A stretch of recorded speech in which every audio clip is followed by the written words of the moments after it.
can pot roast these. Cut 'em out of cheese or cut 'em out of butter.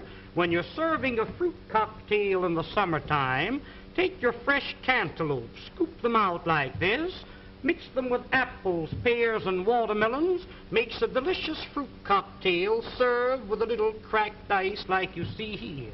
But here's a tool, ladies, if you ever do get it, you'll thank the day you've seen this demonstration. When you press, it locks. It's like a pair of human hands. Reach in the oven and take the biscuits out of the oven.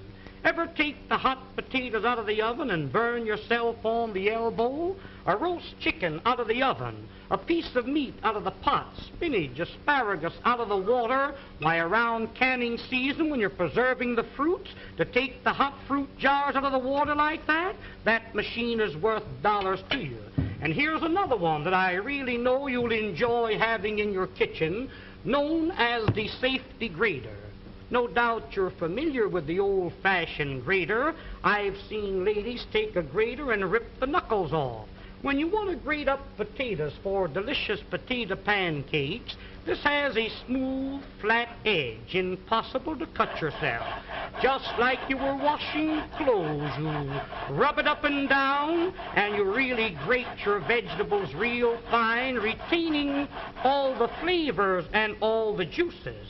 Breadcrumbs for when you're serving veal cutlets or anything like that. You want a little breadcrumbs to fry your fish in? Why, there's the greatest proposition in the world. Use that for coconut, cheese, or horseradish. When you're through with it, just hit it down like that. That knocks all the food out. Rinse it out in a little water and hang it up and let it dry. Now, here is a stone made of carborundum and sapphire quartz, which is made purposely to keep these knives sharp. When they get dull, a few strokes over the edge like this, and you can put a keen cutting edge on it.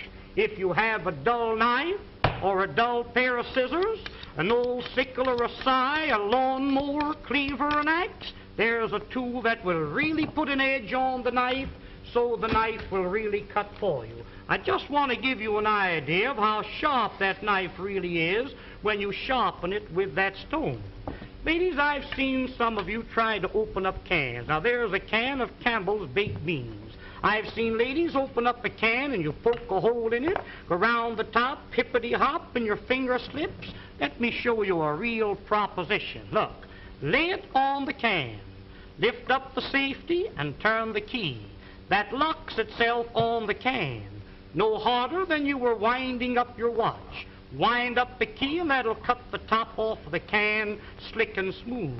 Notice how the end raises itself up in the air so you can lift the lid off, giving you a clean, smooth edge. Now that can be used for sardine cans, square cans or round cans, exactly the same way.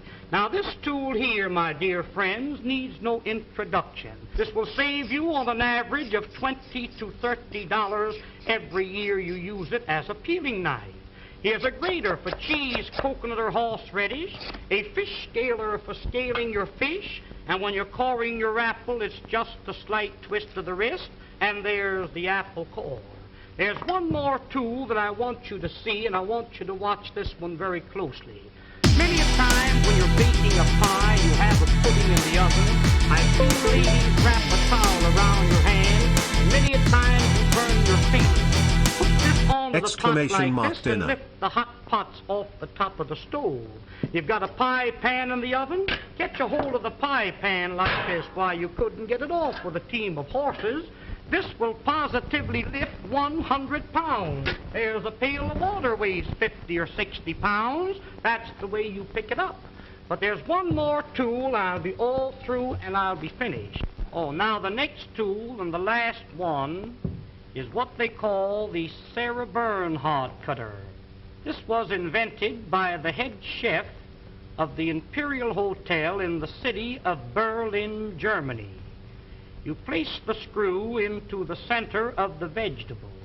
Twist the vegetable until the threads catch a hold, then you wind this up. You keep winding until you utilize the whole potato. The faster you turn, the quicker the slices. Why, ladies, here's a machine for slicing onions, The first onion that you slice with this cutter, you'll bless the day you've got a hold of it. Every slice cut exactly the same thickness, every slice cut the same size. In making what they call a rosette, pull the vegetable out like this. Pin the ends together with a toothpick, drop that potato into the hot fat and fry it. That will come out like a donut, golden brown. If you're serving a nice fish dinner, a little parsley goes in the center with the fish all around it, makes a very appetizing dish. Did you ever try to slice onions with a knife? You know how you get one thick slice and one thin slice? Run the knife through the center. That will separate each slice individual. Almost like magic, there is every slice cut exactly the same thickness and the same size. Wouldn't you like to have a set like this in your kitchen? Why, of course you would. Now don't forget, attend this theater every week and receive this 12-piece fascinating...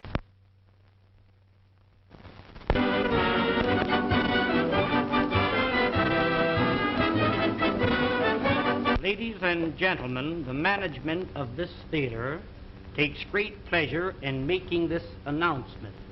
To each lady attending this theater each week, will receive absolutely free a fascinating 12-piece kitchen cutlery set, one piece each time. It is really interesting and amazing to know how you can prepare your meals in an appetizing and pleasing manner. There's an old saying, and a true one, that what is pleasing to the eye is bound to be pleasing to the appetite. I'm going to demonstrate this set to you, and I want you to watch it very closely. The first cutter that I'm going to show you, now this first one is known as the Parisian cutter. Wind it through the potato like a corkscrew. When the cutter appears on the opposite side, pull the cutter out. Place the handle in the center and twist it out. This is what they call a French curl.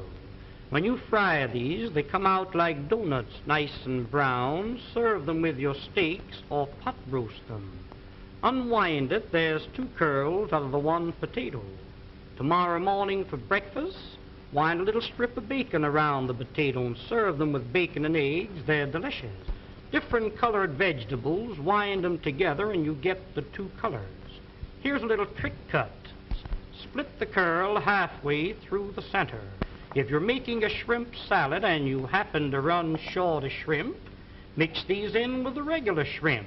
Upon my word, you couldn't tell the difference until you start to eat them. Now the rest of the potato, you stuff it. We'll call this a little chicken. We'll call this here some hamburger. You might have a little meat that's been laying in the ice box for a few days. Chop the meat up fine, season it highly, stuff it into the center of the potato and bake them with the skins on. When they're done, cut them in two. Serve them on the half shell just like that. Serve them in slices when company calls. The more company you have, the thinner you cut the slices. If your mother-in-law calls, give her a big piece like that. Now, the second tool in the set is known as the garnishing knife. Everything you cut with this must come out fancy. Watch this, please. You cut down, you turn the potato, and then you cut through the edge. First one way, and then the other. Sweet potatoes cut like this, drop them into a little batter of pancake flour and fry them. When they're golden brown, sprinkle molasses on them. Serve them with strips of bacon for breakfast. Why, they're delicious. Here's beets, you pickle them, and carrots, you steam or cream them. In making the original French fried potato, cut them in thick slices. Put them one on top of each other. Cross-cut the slices, and you'll never eat a French fry any other way. The potatoes cut like this will not absorb the fat because they're garnished around. Pineapples cut for your pineapple and cheese salad, cut them the same way. Here is one, and this is a dandy. Cuts any thickness or any size. Open it for a thick slice, close to the top for a thin slice. Saratoga chips, you can make them for 3 or 4 pennies a pound. Just pull the blade towards you like this. If you want the slices thicker than this, open the blade, there's a thick slice. Shoestrings for your Friday fish dinner, cut them down like this. Chop them up for your vegetable soup. What this knife is really intended for is for cutting the cabbage. You know the old-fashioned board, how you rip and tear, sometimes nipping the ends off your fingers. Lay it flat and pull it lightly towards you over the cabbage. The weight of the knife across the cabbage is all that's necessary. Why, ladies, when you get slaw cut as fine as this, you'll certainly appreciate eating it. The crowning feature of the set is the cutter that I'm going to show you now. This is known as the Champeen Vegetable Mincing Knife and Noodle Cutter.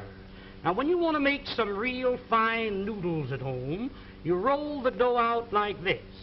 Dip this into a little flour so it doesn't stick to the dough, and as you roll it over the dough, that will cut the noodles in long strips, 10 at a time. Did you ever try to chop up a little nuts for cake? Well, I've seen ladies chop nuts and the nuts land up on the ceiling. Sometimes you chop the ends off your fingers. When you want to chop up a little nuts for cake, cooked meat, clams for chowder, soup greens to throw into your soup, making a little pepper or chicken hash is just a few strokes rolling it up and down. Why, here is without a doubt the meanest thing in the world to cut parsley. Put that in a grinder, you really grind it too fine. This machine, instead of crushing the parsley, cuts it quick, clean, and dry, leaving every bit of the juice and every bit of the flavor. Now, to clean this machine, you press the button. Rinse it out in a little water. When you're through using it, hang it up and let it dry.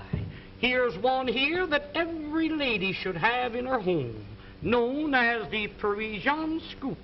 You lay it flat, once to the right, once to the left. When you scoop them out, you'll get a perfect round little ball. You can pot roast these, cut them out of cheese or cut them out of butter. When you're serving a fruit cocktail in the summertime, take your fresh cantaloupe, scoop them out like this, mix them with apples, pears, and watermelons, makes a delicious fruit cocktail served with a little cracked ice like you see here. But here is a tool, ladies, if you ever do get it, you'll thank the day you've seen this demonstration. When you press, it locks. It's like a pair of human hands. Reach in the oven and take the biscuits out of the oven. Ever take the hot potatoes out of the oven and burn yourself on the elbow? A roast chicken out of the oven, a piece of meat out of the pot, spinach, asparagus out of the water. Why, around canning season, when you're preserving the fruits, to take the hot fruit jars out of the water like that, that machine is worth dollars to you. And here's another one that I really know you'll enjoy having in your kitchen, known as the safety grater. No doubt you're familiar with the old-fashioned grater. I've seen ladies take a grater and rip the knuckles off. When you want to grate up potatoes for delicious potato pancakes, this has a smooth, flat edge, impossible to cut yourself. Just like you were washing clothes, you rub it up and down, and you really grate your vegetables real fine, retaining all the flavors and all the juices. Breadcrumbs for when you're serving veal cutlets or anything like that. You want a little breadcrumbs to fry your fish in? Why, there's the greatest proposition in the world. Use that for coconut, cheese, or horseradish. When you're through with it... Hello there, everyone. How we doing tonight? What's new? What's happening? Still got one more thing to do here. Clean up, get started for the stream here tonight. Didn't quite get my stove all wiped down to go here. Got a little splatterness going on. Hopefully everyone's having a lovely day today. I'm doing quite well. Got my delayed after 8 mint challenge, which I had never tried up until now, which are sort of a very familiar flavor to me. And I'm assuming most Americans, but I'm also assuming most Americans have never tried these before. And so it's an interesting experience. Let's see here. Let's pull up chat so I can actually see if anyone's in here. Hey 3NZ, how you doing today? Entropy, what's new? Hopefully you're both having a great time. So these are after 8 mints here. I got a triple pack here, sort of a gift wrap thing. Which, these things are quite impressive. I mean, these are pretty, for just being a dinner mint type deal here. That's some fancy package in there. So we'll tear that bad boy open.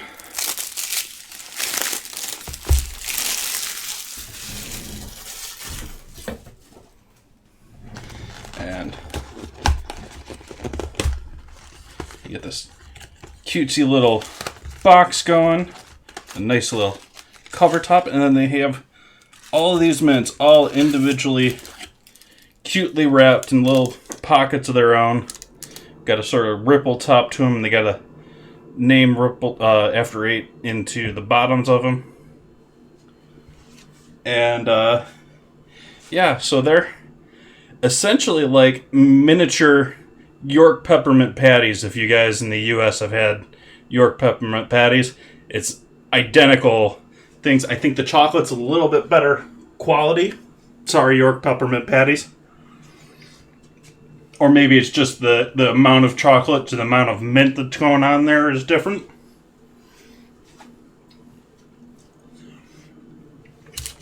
But yeah, that's a pretty good time. I was really surprised by these. I was expecting these to be like, when I ordered them, sorry, it's all, get the whole gummy mouth thing going on.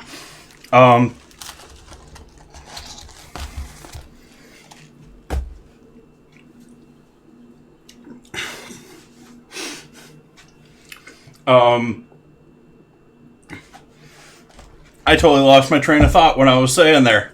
But, a pretty impressive, little mint for, what we're going to do. Although, it makes a nice challenge for tonight, because I had the darndest time trying to think up things that I could do with this as far as the savory side. And so, we're just going to go herb, chocolate, mint sauce.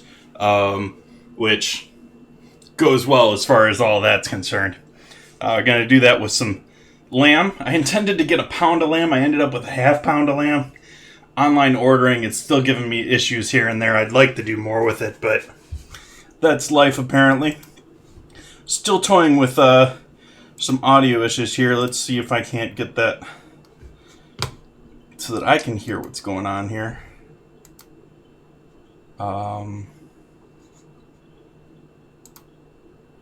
There. Alright, now I can hear myself. Hopefully you guys aren't hearing a repeat in me.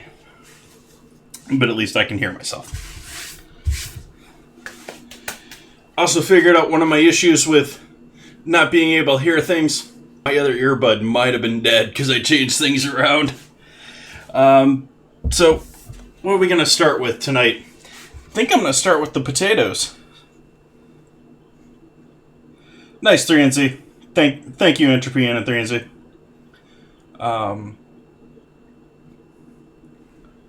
Let's start with the potatoes. I was really irked by these potatoes.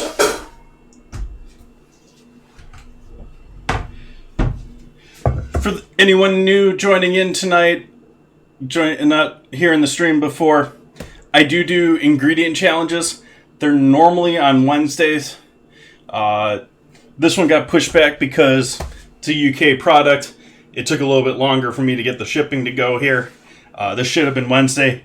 We do have the vote going for next Wednesday, which will be our next stream. And that's currently going between, let's see, Bugles and candy corn is our vote this week. So I'll either have to use candy corn as a dinner and dessert here on Wednesday or Bugles. So, you got potatoes, but one, again, ordering issues. these are supposed to be creamers, and I got purple. So, strike one. And two, who did the sizing on these? I mean, seriously, what the heck is that thing? With this? I mean, who did that?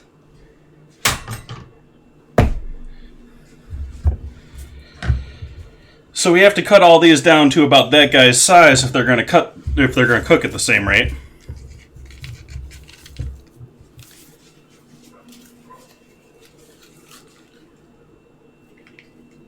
Some of them are really hard, some of them are really easy entropy.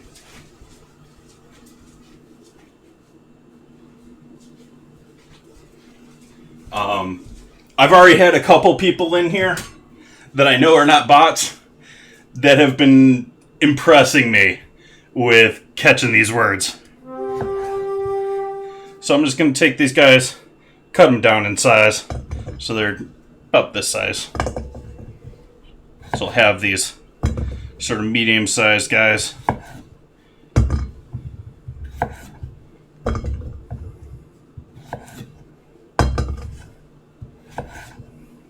We'll get the oven going while we're at it. Let's do 425 tonight. Ugh. Oh, I have that one the wrong way. Oh well.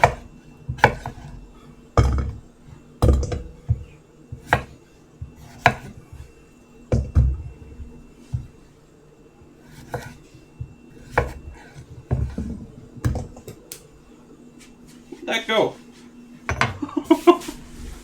Runaway potato.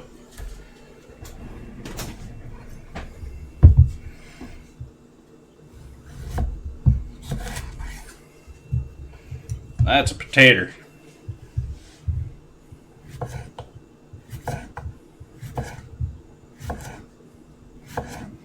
Don't have my normal knife out here tonight, so cutting things a little differently. I just cleaned this one, so didn't feel like putting it away. Even though I'm completely using it wrong compared to the way it's designed to be used.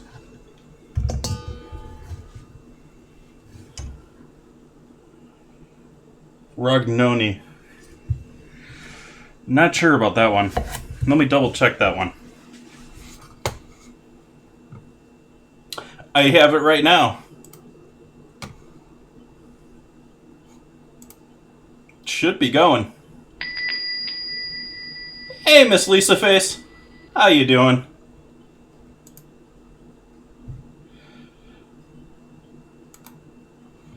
Let's see here. I had to update the program itself here, so I'm still reloading it from starting it earlier.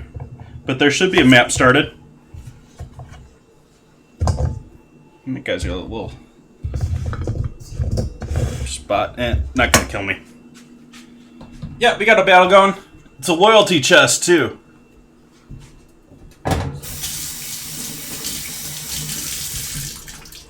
Hey, Mama Bear.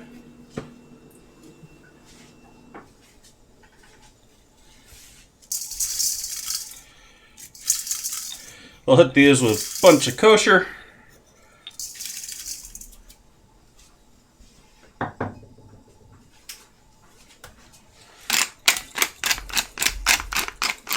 Black pepper.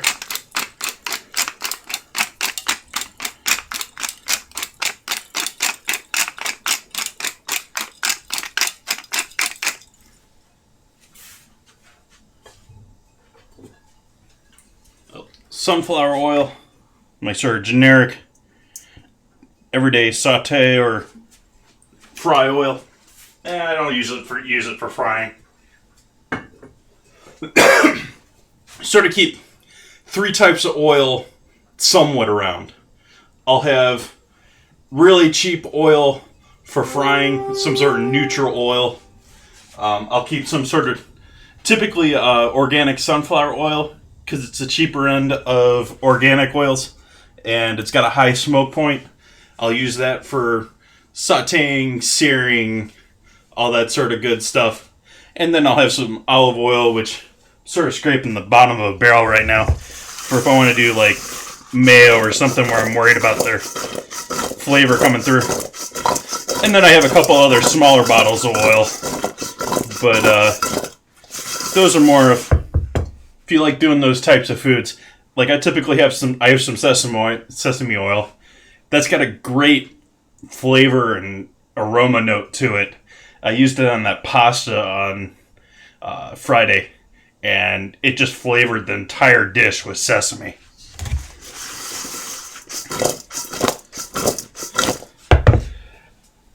Get a pan and parchment.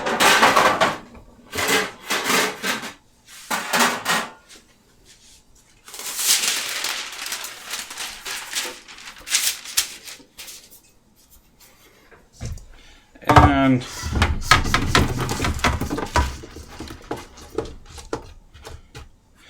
I am instead roasting these two because they're purple potatoes. I was planning on buying creaming potatoes so that I could mash them, go well with our fried lamb. But I don't know how well these are going to mash up, and they're certainly not going to be... The color is not going to be great. It's still not going to be... The color is still not going to be great with roasting them. We're going to get a lot of brown in there mixing with that purple. It's going to sort of pale them out a little bit. But it's still going to look a heck of a lot better than if I had just boiled them and mashed them. I'd have to play games with acid or bases there in order to make sure that they stayed nice color. Yeah, Miss Lisa Face, I thought I had done my ordering today for now through Christmas. But since the order was screwed up so bad by Whole Foods, I am going to have to plan a shopping trip.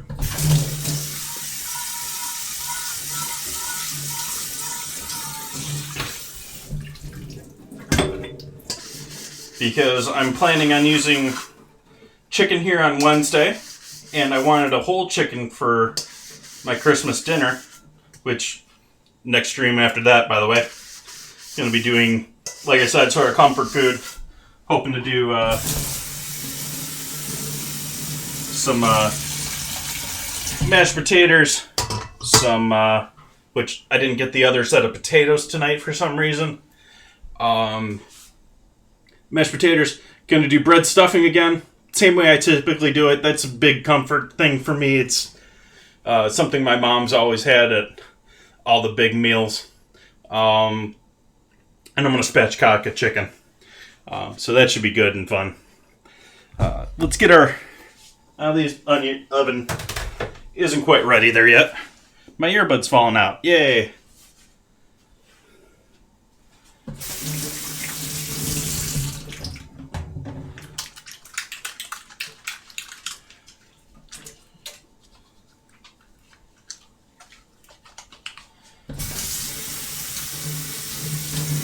Sue out there is had after 8 minutes before. As I was saying before, completely new experience for me. Other than the fact that they very much remind me of York peppermint patties.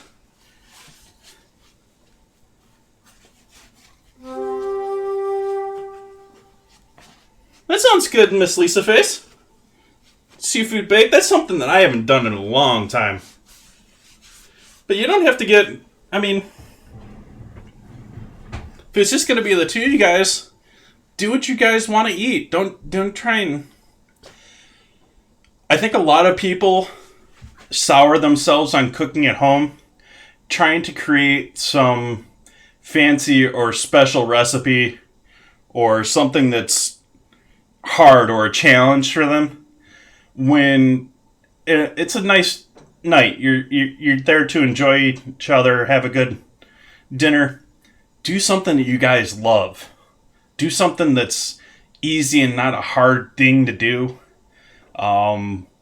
You'll enjoy it a lot more. It's the company. It's being the atmosphere that really sells a lot of people on the experience. It's the experience. It's not just what you're eating. Some of the best stories that I have about food are some of the crappiest food I've probably eaten in my life, but it was because where I was or who I was with.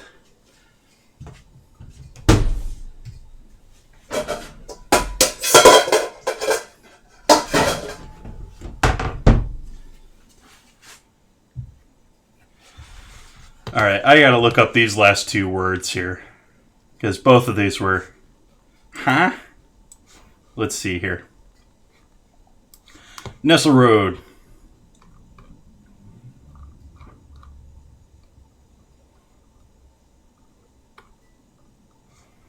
A mixture of candied fruit, nuts, and cherries, often used in desserts.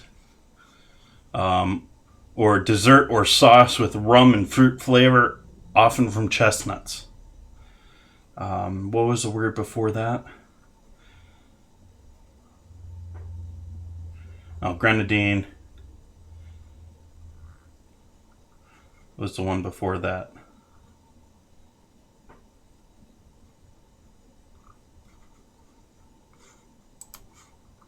Oh, it doesn't allow me to scroll up here. Oh, well, we'll skip that other word.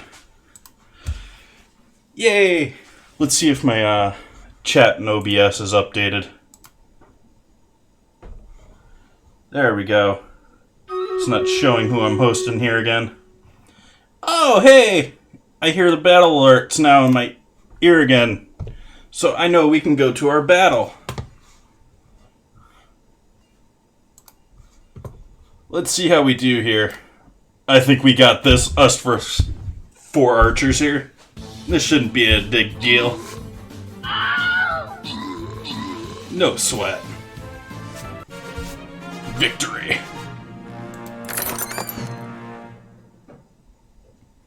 "12 event tokens. Gratz 3 and Z. Ooh, I got all sorts of gold waiting for me. Warrior scrolls. Centurion scrolls. Let's see what we got going on with my army. Real quick here. Upgrade everything.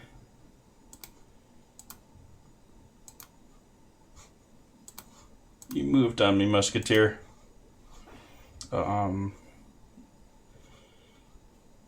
Oops, not versus. Not versus. Next map. Ooh, dinos. Gotta kill those dinos. I'm gonna start my guy right about here.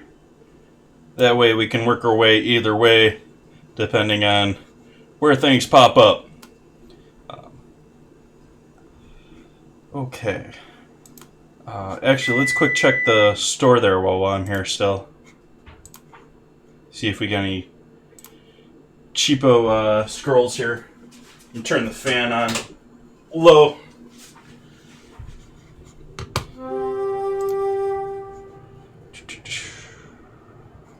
Warrior scrolls, breacher tank scrolls. Yes. We'll leave the rest. Alright.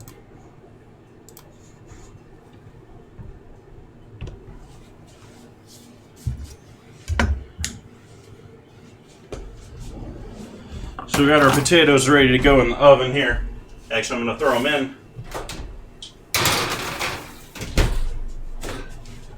Next we deal with our lamb.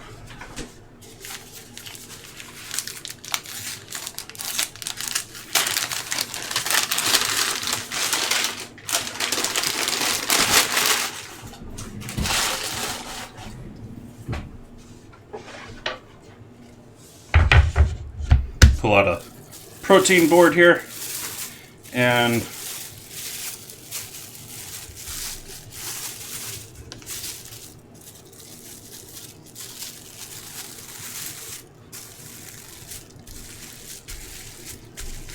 use the piece of plastic that they sold it to me in to flatten it out into a relatively flat patty here. I don't know if I want to do one or two of these guys tonight. I think I'm going to do two. I think I'm going to split this in half.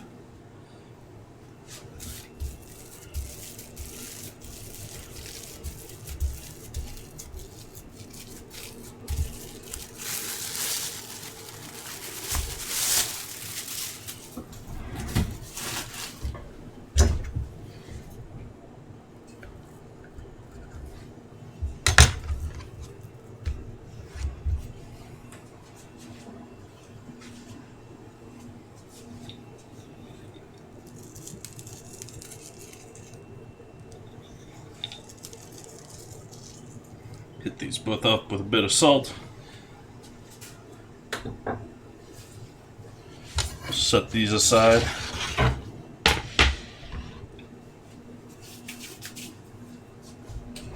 Pull out a clean knife. Wash your hands one more time.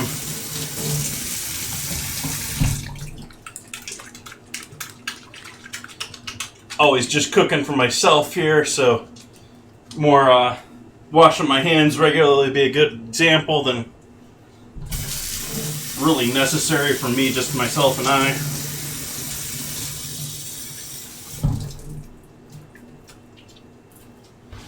We got a bunch of parsley here, which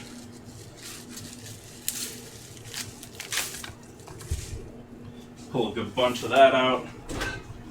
We got green onion from Friday.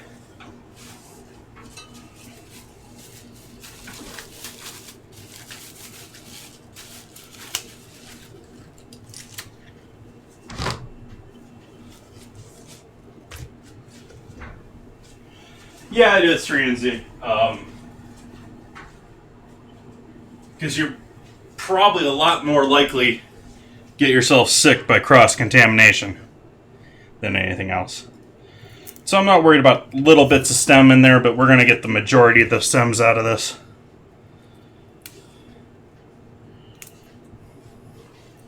We'll save the stems because I'm actually going to need them for... At least I think I have something in the plans here soon that I'm going to need the stems for flavoring. So if not, I've got half a bunch really.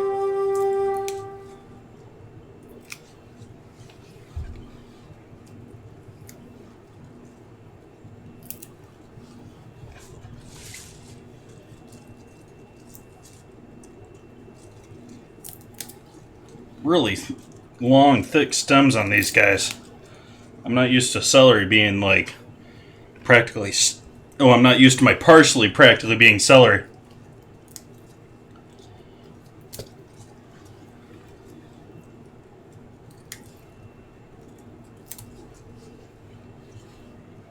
Yeah, this guy's a little yellow.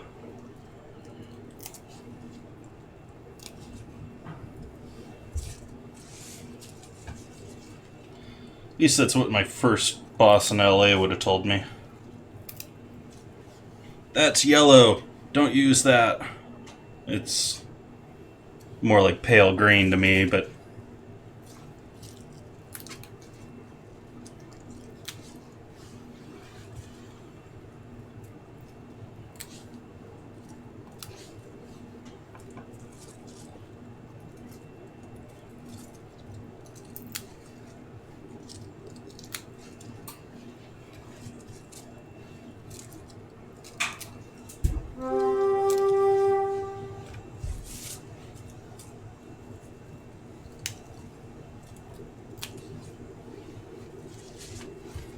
just a little bit of parsley in tonight's dinner. I mean, we're going to do all sorts of herb in here with our chocolate and mint. Parsley, we'll do some garlic, do a bunch of green onion, and then we got the mint with the cookies. That classical lamb and mint combo. And I'm going to be frying the lamb, but I'm not going to do all the fried chicken seasoning along with it. So it'll be a sort of clean fried lamb to go with our herby, dark chocolatey, umami and garlicky sauce. Hey, Bodita! saving these.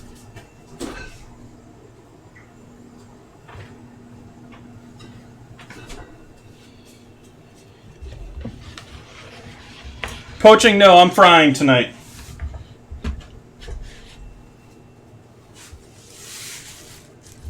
We'll bunch all this up real nice and tight. Sort of roll it over on top of itself. Get in as much of a ball as you can. I don't care if you crush it a little bit. Just want to get a good, firm, tight grip on everything going on here.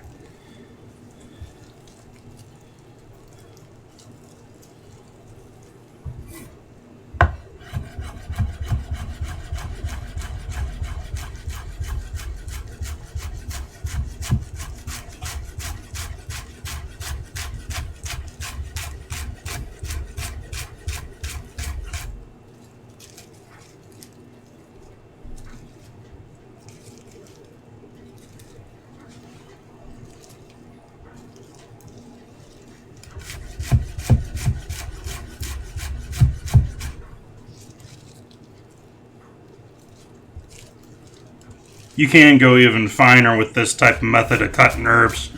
I'm just sort of quick rough chopping this way.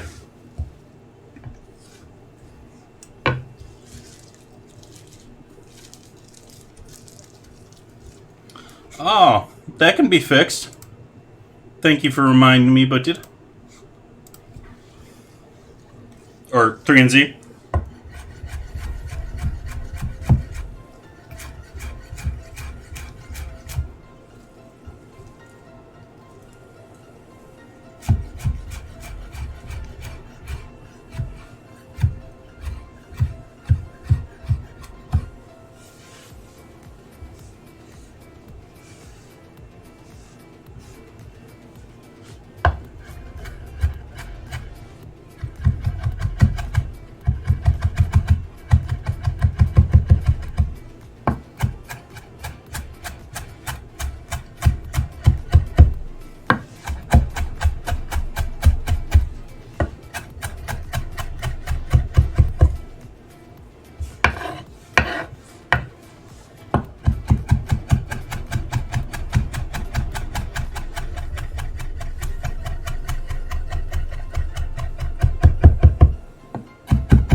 And Tradita.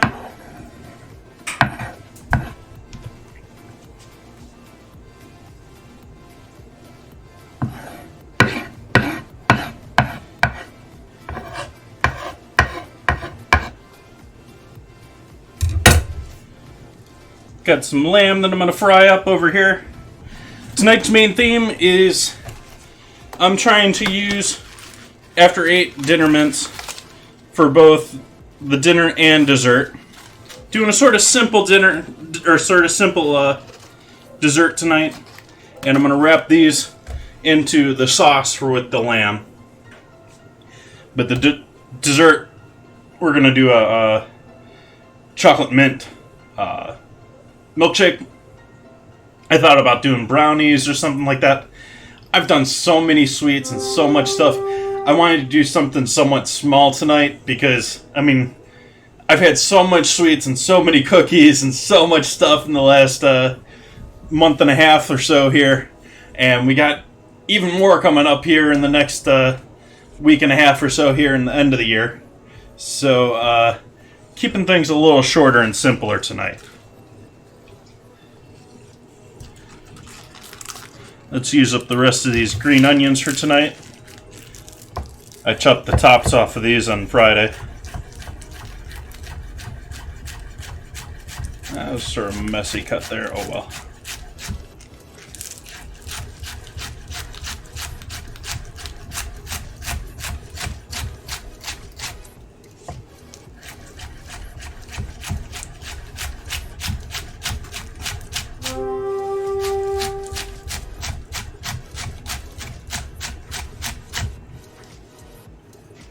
Oh, the roast pork on Friday was amazing. It was amazing again last night. Probably going to be amazing again tomorrow night. Maybe even amazing on Tuesday night, too. I've certainly got enough pork for that. But I also went and bought myself some simple fixins that I can use up the last of that pork in some more like... I bought some taco shells and other goodies. You got an avocado there. Make up some simple tacos with the last of the leftover pork shoulder. But that's not for stream. That's for nights off.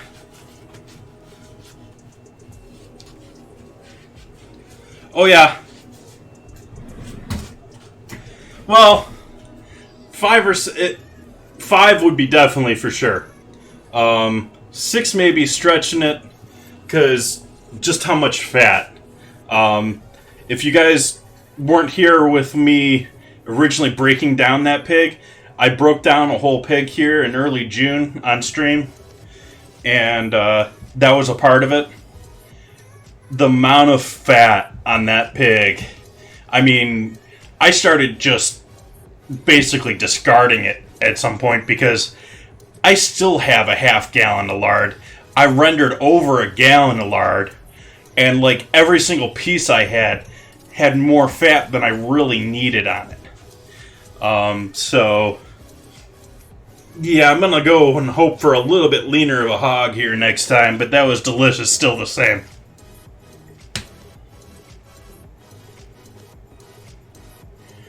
Nice dessert to go with a seafood baked dinner. Something light. I'm thinking citrus. I'm thinking fruit. Maybe persimmon. And lighter flavors like white chocolate or sponge. You definitely don't want to go the heavy dark chocolate and all the hitters with that after you had that nice delicate fish dinner or seafood dinner before that. Then again, maybe you're making a really heavy seafood bake.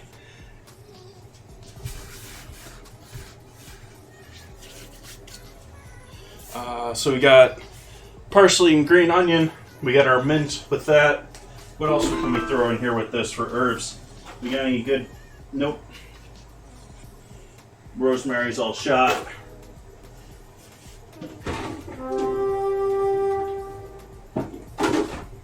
And yeah. I think that's all we got for our herbs tonight.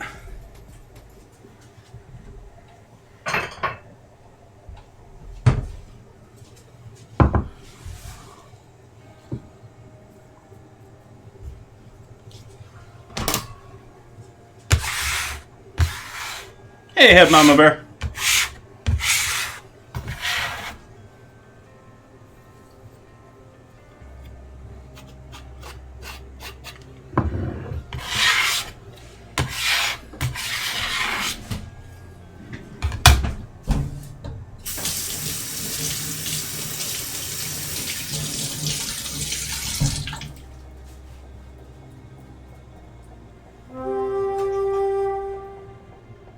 That sounds great, Miss Lisa Face.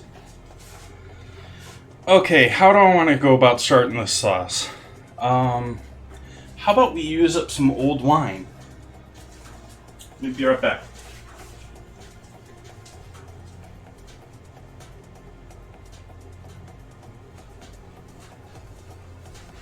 We want to go savory with this.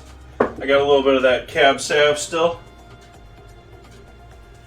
Also going to get a frying pan going here ready for our oil. Actually, that needs to be cleaned out.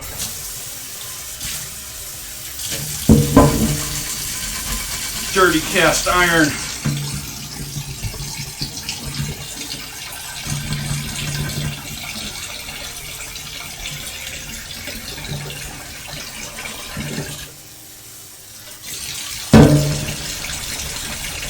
on the bottom of that. That is stuck on there.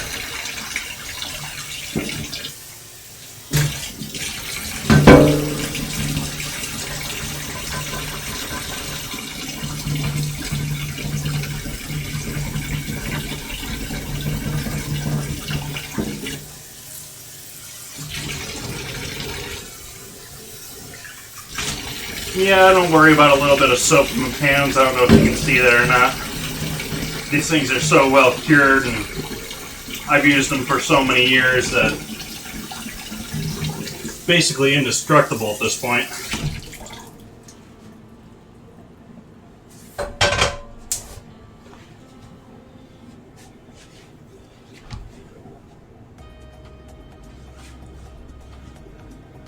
Really, that was ginger. I was suspecting that to be nigiri.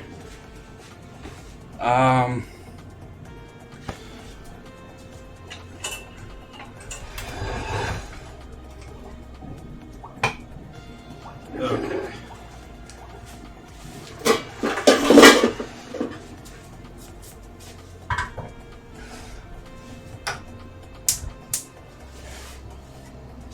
So we're just heating this up to dry it up and clean it out a little bit. I'm going to fill that with oil after it's done. We got our good old trusty fry oil.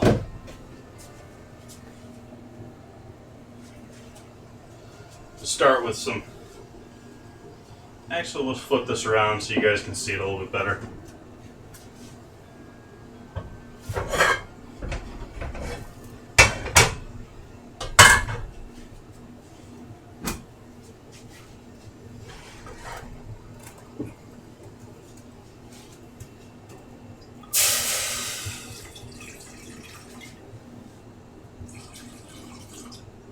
Yeah, it's got about a half cup or so. And I add another cup or so of water.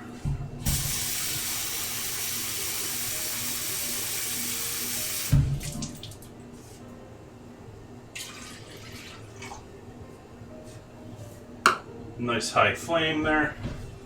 That's just water.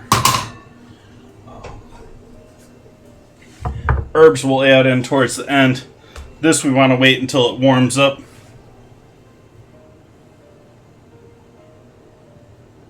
Thank you, Threensy. You're looking at it right there. Oh. You're looking at it right there. One blue mic Yeti. One blue Yeti. Pointed at my cutting board, not at me. Because it does come... So I'm talking down, sort of at it. I, for the better part of a year, if not a year and a half, sat here and battled and tried to, again and again, I have two Blue Yetis. I tried to keep one of them over here, and I just couldn't get them to cooperate. The last couple of months, I've been doing a little bit more on my back computer as far as talking to people and stuff like that, and so it's moved into the back these days. I sort of still want to get... Losing my earbud again.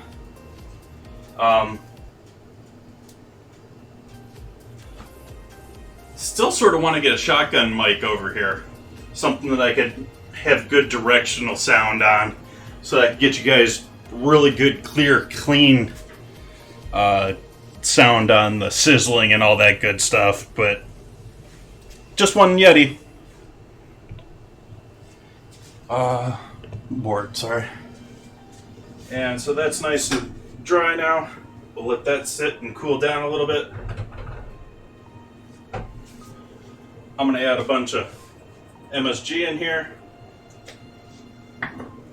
Let's chop up a little garlic and throw it in there too.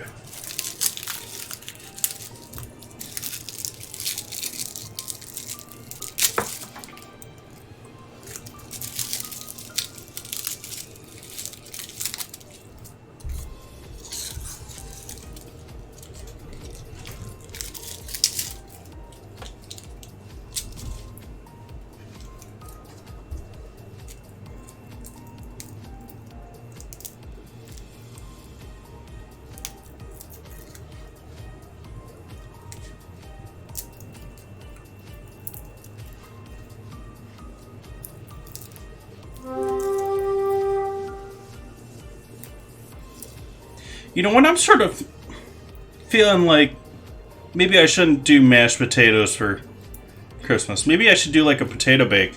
You got me thinking of a potato bake there, I think. That and the word there is reminding me of those Bill Knapp fricassees, or their au gratin potatoes as a kid. For those that are younger, Bill Knapp's was a chain, a sit-down chain. It was big and famous with the elderly crowd in like the 80s and maybe early 90s.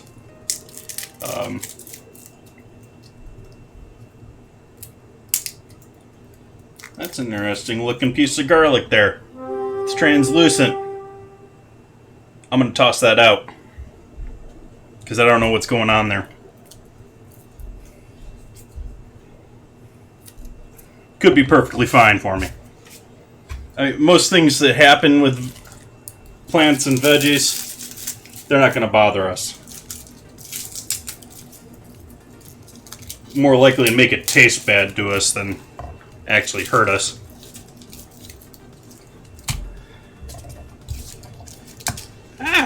Stay still.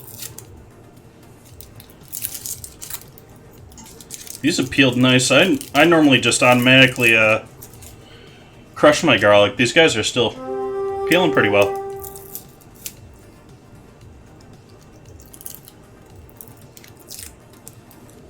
That is true, Botita. I doubt that happened in this case, though. It's been sitting here on my counter, and it hasn't been below freezing. It's probably been down 50-ish, but at nighttime it gets a little chilly this side of the house. I got a small little heater here, but that's mostly a living room heater sort of a thing. Cookbook named The Nimble Cook. No, I have not. Take our little stem end off. Or base end.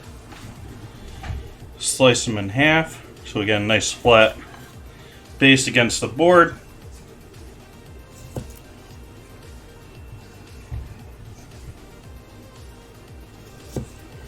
This also helps if you want to remove. This guy isn't green, so I'm going to leave that in, but this guy is starting to sprout here. I'm going to leave it in there because it isn't green yet. If you have sprouts in your garlic and they're green, you probably want to remove them. You can leave them in. They're not going to hurt you. But when you cook them, they're going to turn bitter. And so you don't really want that flavor.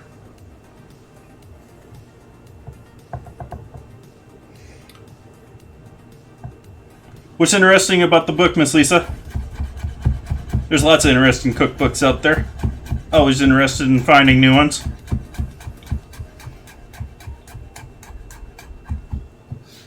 I have a decent library going in my bedroom of cookbooks and stuff, but starting to be a little bit dated at this point. I do have a couple of modern ones. But really, the dated stuff is all the stuff that you have to go for a book for. All the modern stuff's in videos.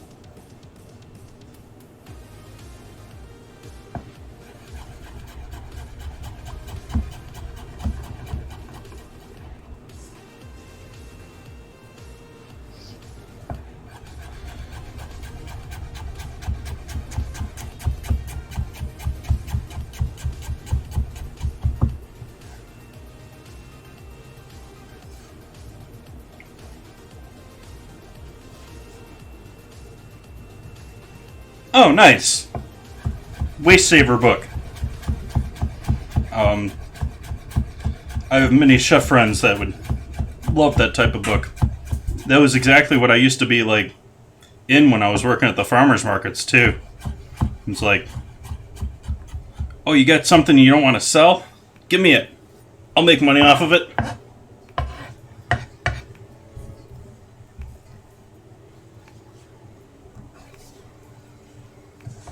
So we'll throw our garlic in there. Do I want to mince this up finer? Let's give this a little bit finer of a chop.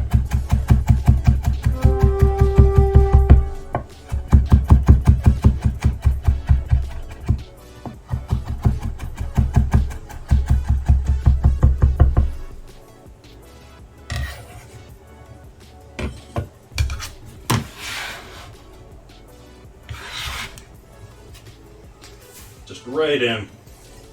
Just like that.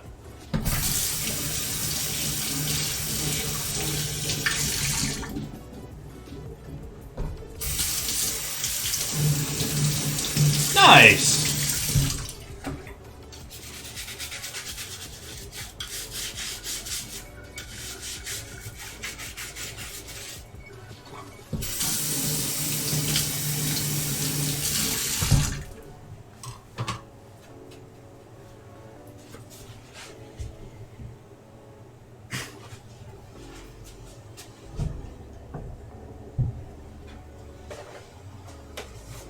So I'm going to let that reduce there with the garlic in there.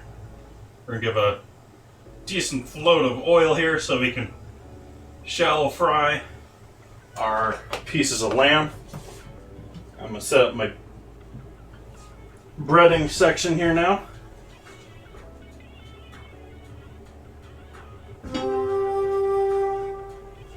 As usual, I'll use my pie pans.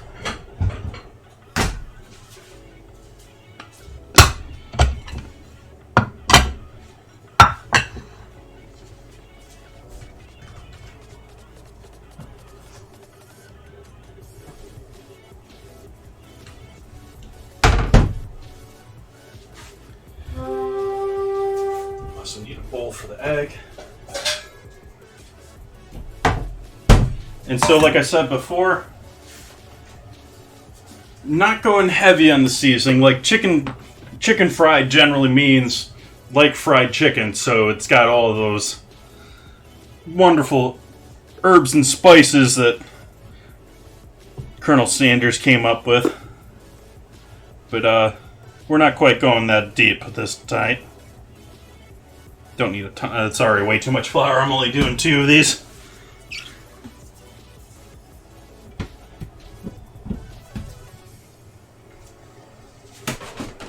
And breadcrumbs.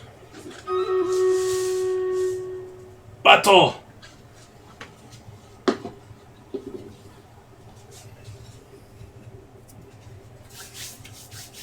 Let's do our battle here while this reduces.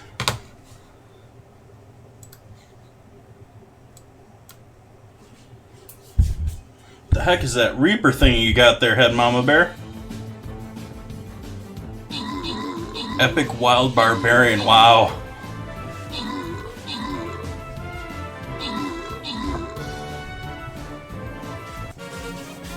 Victory!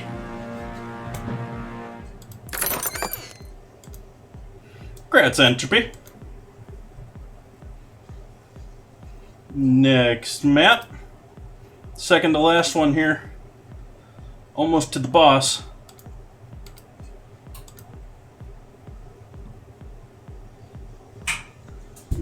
I'm start my guy up here, and as usual, we'll do this.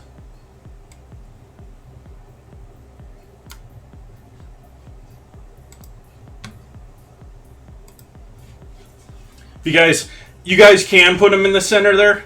I just do that because most people don't realize you put your players in that center, like pink square.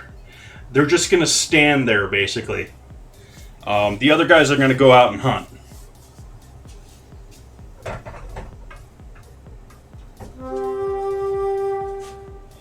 So we got our flour, breadcrumbs. We're going to need some seasoning. We need some egg.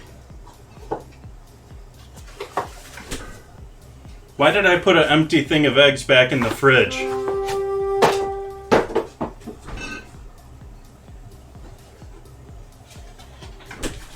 Good thing I got a second one.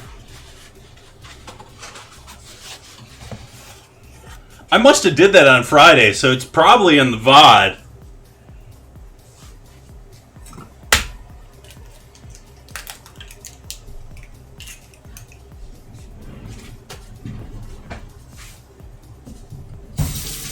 The last time I used eggs, I think, was Friday. I don't think I used any yesterday.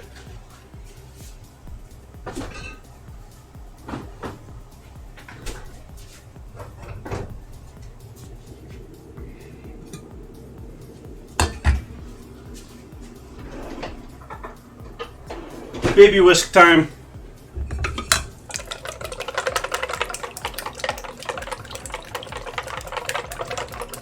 Oops. Gotta change it so you can see what I'm doing time.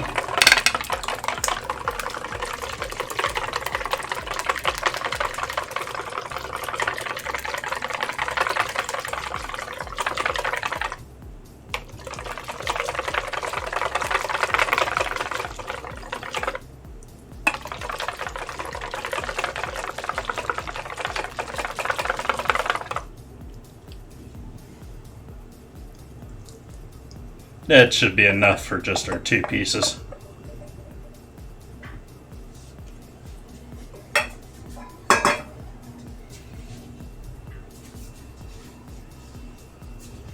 So, salt,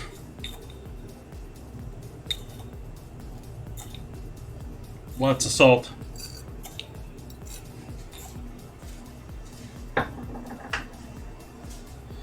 pepper in everything.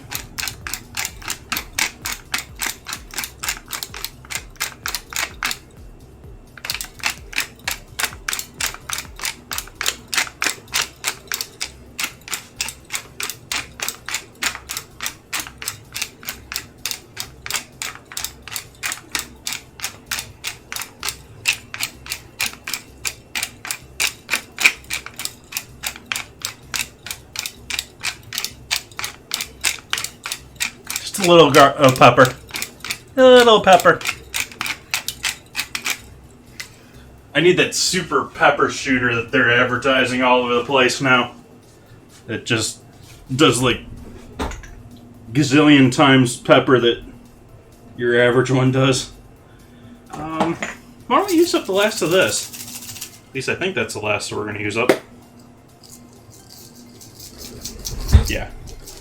This is Aromat, which is a European, essentially MSG, or chicken seasoning.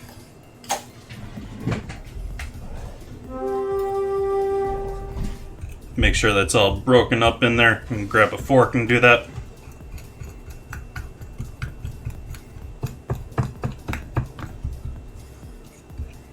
If you guys haven't caught on, I love MSG, or at least umami.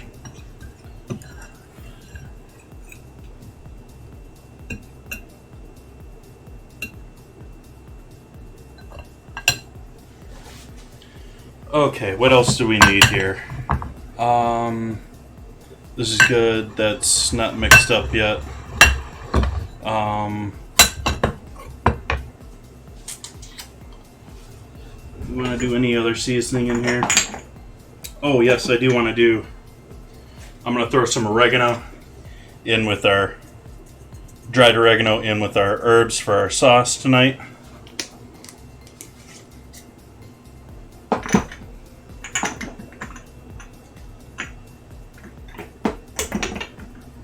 And I'm going to hit the egg with a little cayenne, or a lot of cayenne, and a little smoked paprika.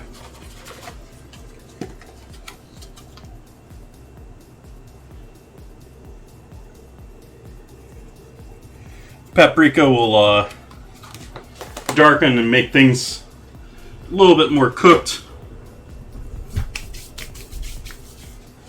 Alright, so we got our sauce reduced down here nicely. Decent amount of garlic going on there. I can definitely smell that going on. I'm going to turn the heat off on that. And I'm going to swap the frying pan over here so that I can zoom in on frying. The oil hasn't been heated yet. The pan's still warm, but this just now turning on the flame here for the oil.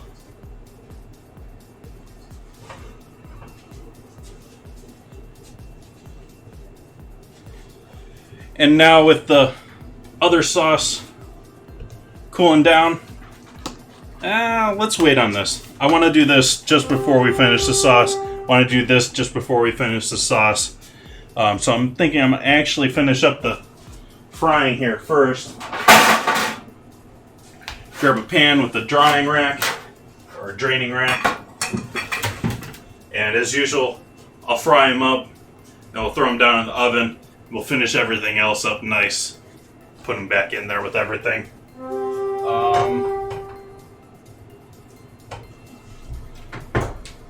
How's our taters looking down here? That is not what I wanted to do with that.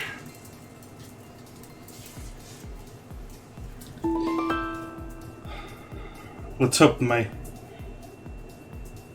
Ooh, that's warm.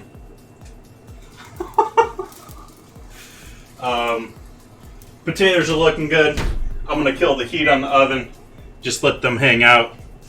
If you guys missed that, which I'm sure you did, because I don't think you had a good camera on it, I just dropped my earbud in the oven.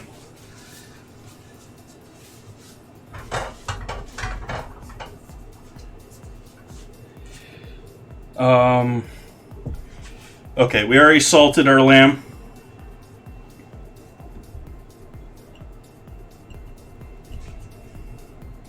Well, it's a little warm.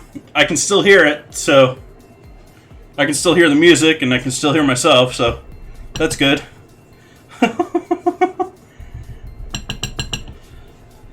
As usual, when you're doing a fry coat, you just want a bare coat in here of flour. You don't want a ton of flour on here. If you have a ton of flour laying on whatever you're coating here at this point, it's just going to, in turn, drop off of this. This is your glue right now. And then we're going to add that to the second half of our glue here.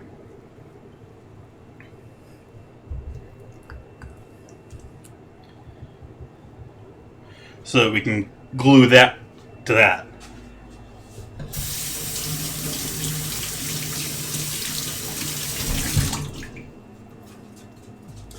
What would I suggest using flake truffle salt with?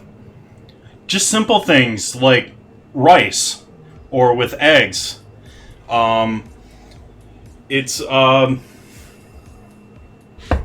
Truffle is a very complex, heavy flavor. So you don't want anything that it's going to absolutely kill, and it will kill other flavors. Just about anything you put that with is going to be truffle.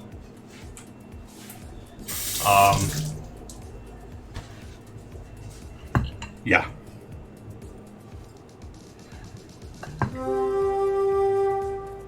Though I would stay away from truffle oils. It's one of the biggest. It's worse than olive oil. How bad truffle oil is faked. Vast majority of truffle oil products are actually use the same chemical scent in them that's used to replicate feet. They use really funky flavorings to imitate truffles in a lot of truffle oil. A lot of it's fake. But yeah, some good truffle salt. Yeah, do that with something simple, something light. It'll stand out, and don't use a ton of it.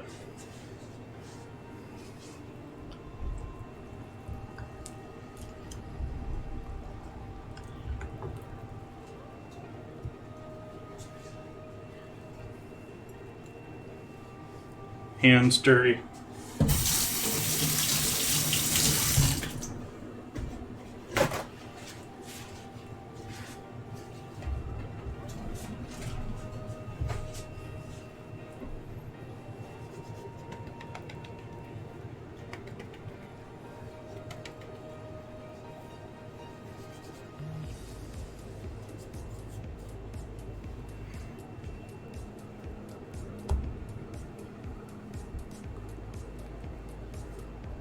So what does everyone else think here? Does everyone else think the words are too hard to guess?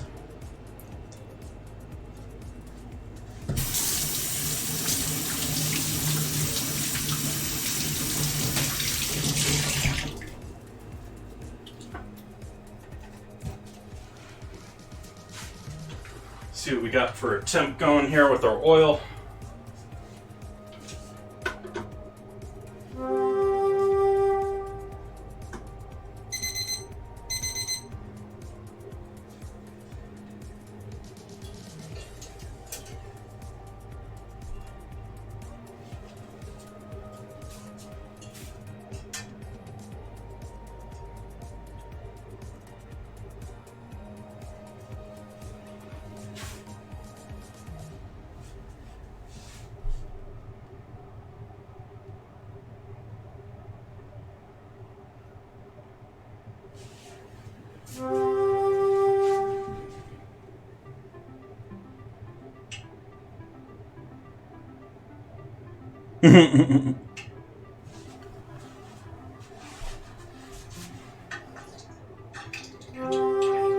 Yeah, there are some, like, I know mono unsaturated is one of the words in there, and that one's going to be mile long. But not all of them are, for certain.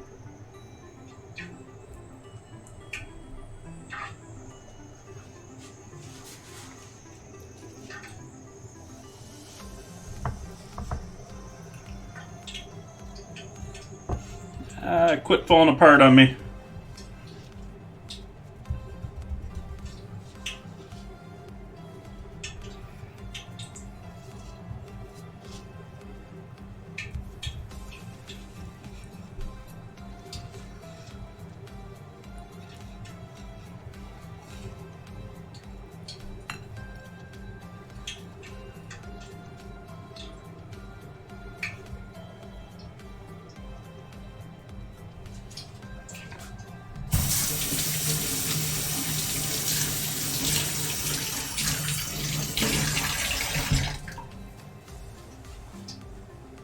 I don't know if you guys can see that temp or not. Yeah, I guess you can if you got a big monitor.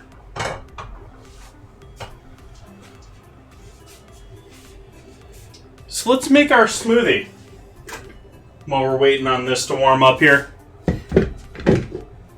Smoothie's going to be relatively simple.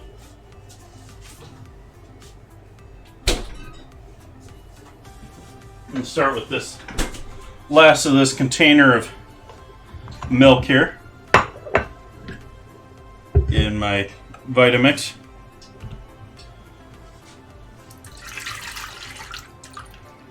It should be about a cup of whole milk.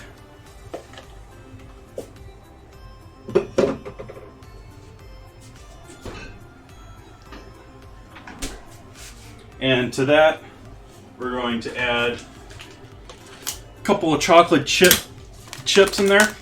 We're going to be adding a whole bunch of the mints in there, but the chips are actually going to give us little chips of chocolate in there.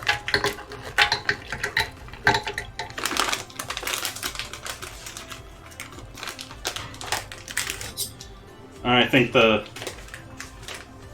mints are mostly going to blend up here, and so take our after 8 mints here,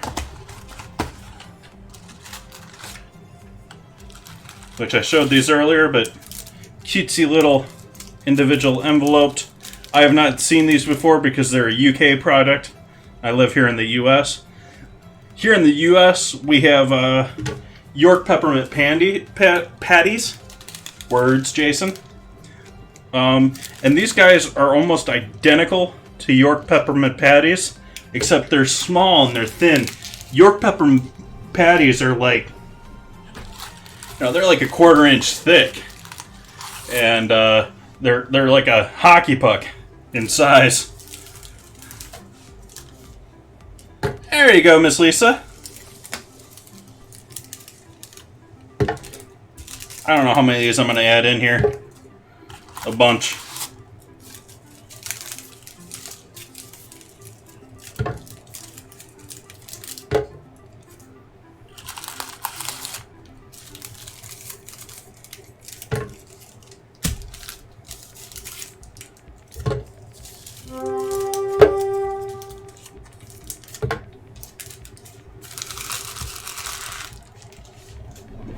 Nice. I think that's probably a good amount of chocolate. Let's add a little bit of cocoa since it's white milk, or plain white milk.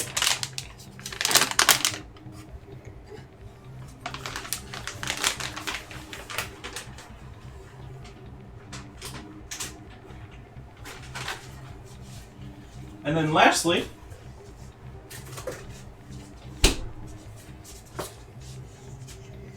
this stuff. If you guys are able to get this stuff, this has to be the best chocolate ice cream I have ever had.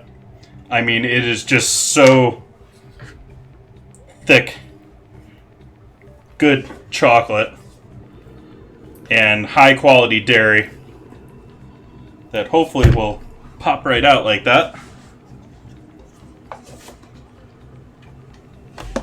Got our chocolate down in the bottom there, and a little cocoa, a little milk, and our ice cream.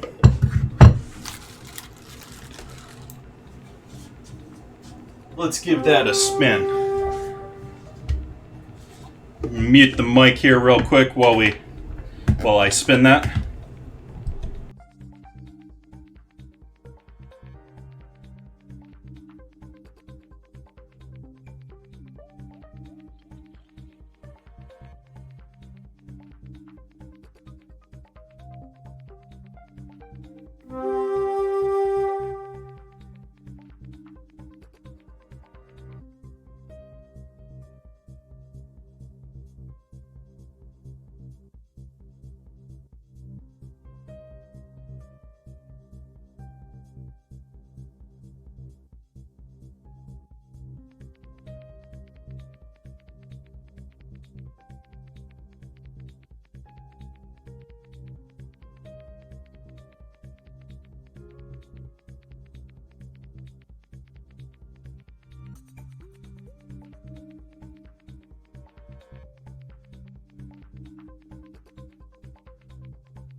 Hello, thank you for that follow. Welcome in, Fried Wires. We got our somewhat soft milkshake there going.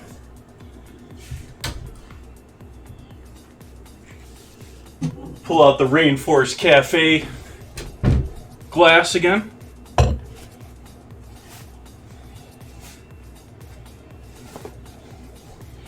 Entropy, you got to enter the scramble in order to get it to guess.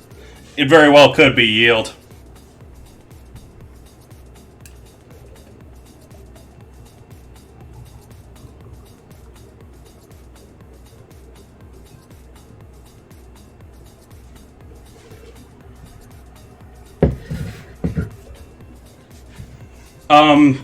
During the period there, it asks you guys. I wanted to try and get it to just allow people to guess words. Haven't quite figured out how to get that yet, and so right now it offers everyone to join the scramble. You type ! scramble, and then it gives you the scrambled word, and then you guess the word. So nice, thick. It poured a lot thinner than I think it is. Oh yeah. Oh, that's good. That is good.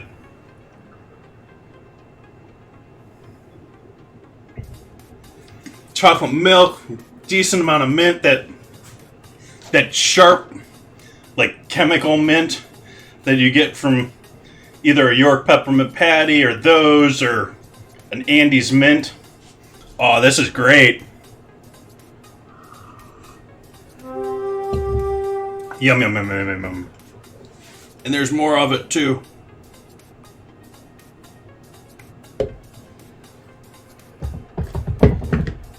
It's like in the diner when they give you the glass full of milkshake and that blender top with another half.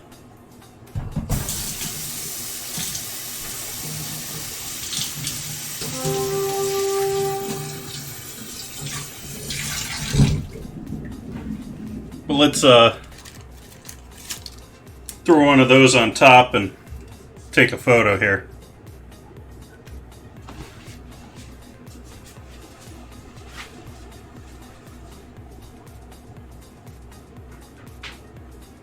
Phone's in the back charging.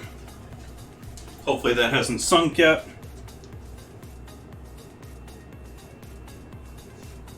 My fingers are wet, so it doesn't want to recognize that I exist. There we go.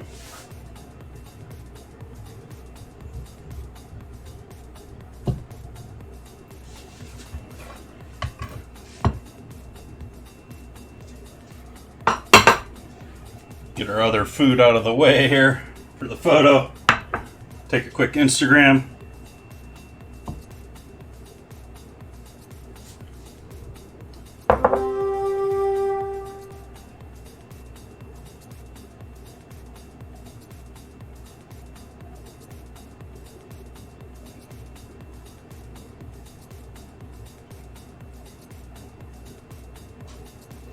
There we go.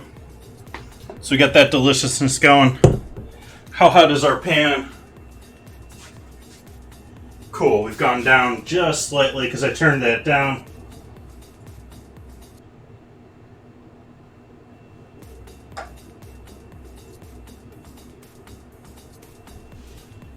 Turn that back up to a frying temp again. Actually done with our flour already. But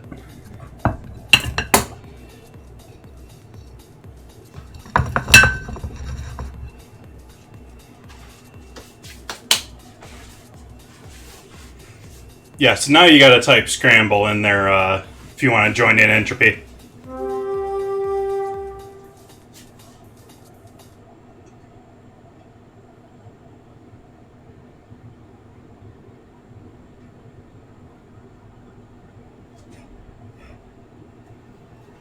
Don't want to shake a pan when you got oil in it. That was a bad move by me. I did it on purpose though, because I wanted to try and equalize the temperature, and because I know my pan is always hotter on this side.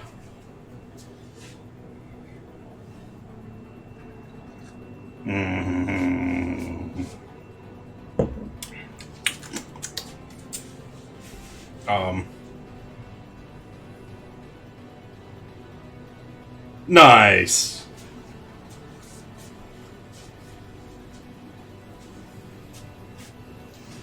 That dropped down quite a bit there, so I'm going to actually kick up the heat quite a bit there. If you notice, it dropped down. When I said it was dropping down, it was still just like almost 300. Now we're down to 290, so it dropped another 10 degrees.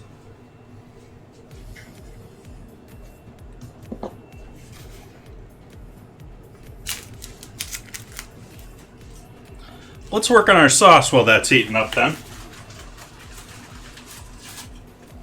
We'll have everything ready and not have to worry about it.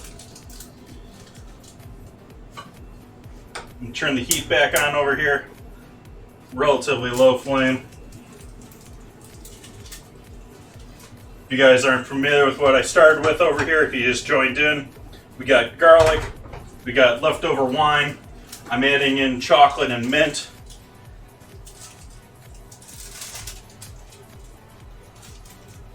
I think that's a good amount of chocolate and mint there.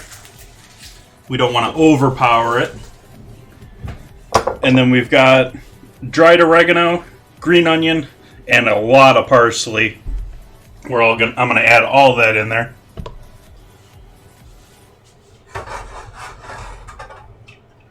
Actually, let's give this a quick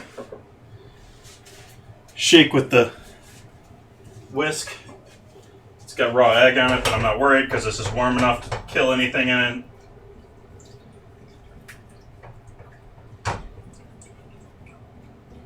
Or at least it will get that warm.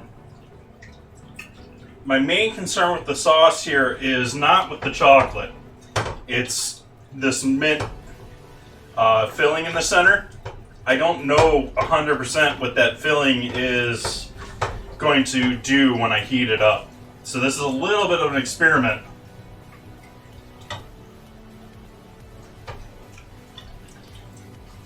Could fail.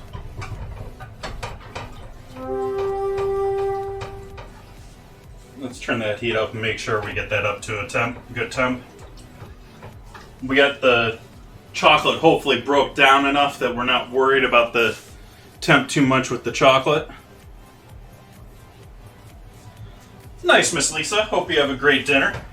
Thank you for stopping in. And all of our herbs. Which, a lot of herbs. But those are gonna cook a little bit and break down a little bit while we let this chill out here. And it's a chocolate mint or a chocolate herb sauce, so that works.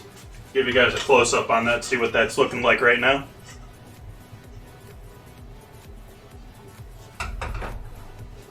Alright, 302. We're starting to get there with our oil once again.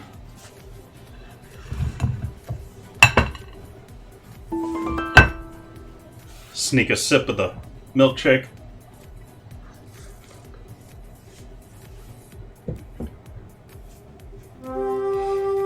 Now I almost wish that I had some like chocolate biscuit ones to go with those. Like I was saying earlier, I didn't expect these when I ordered them to be like mints, to be like this. That was a little bit of a shock here on Friday. Did I get? I think I got them on Friday. I wasn't expecting to get them until this morning.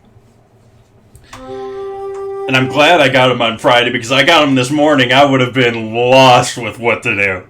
Because I was expecting those to be like chocolate biscuits, you know, like along the lines of a Oreo cookie with some mint flavor to it, instead of being like full-blown chocolate mint.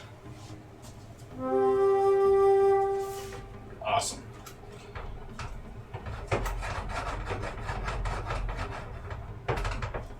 Okay, cutting the heat on the sauce there. We'll let that chill out from now on.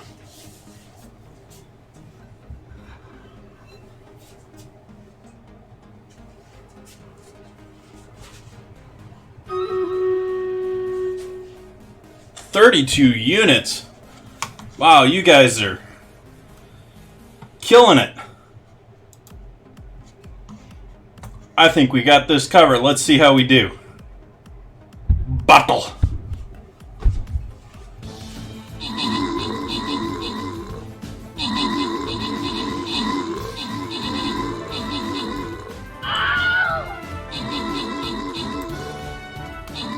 There's 3 left. You think we got it? 2.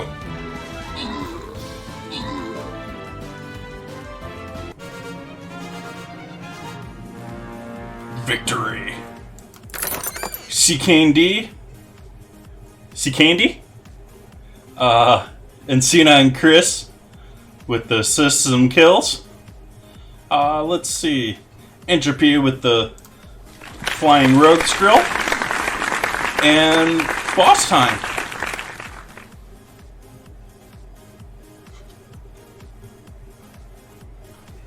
Let's see here.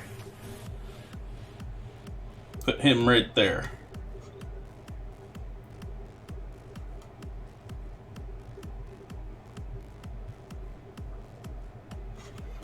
Alright. Oh, we got some little guys down here too. Those are all tanks.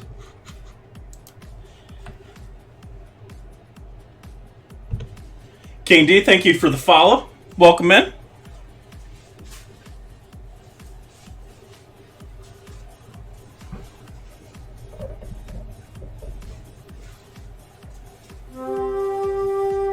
Let's see, we're at 320. I'm gonna risk it. It's a pretty thin piece of lamb.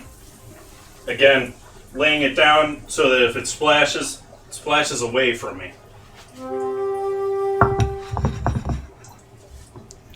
Take our other guy here and get him a coating in the breadcrumb.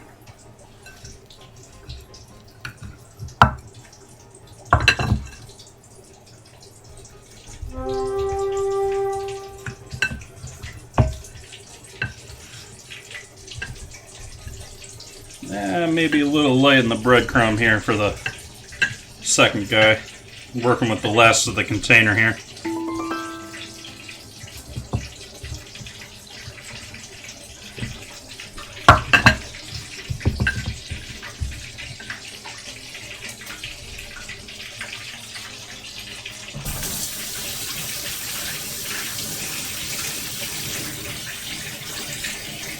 Seem to be holding temp pretty well there too.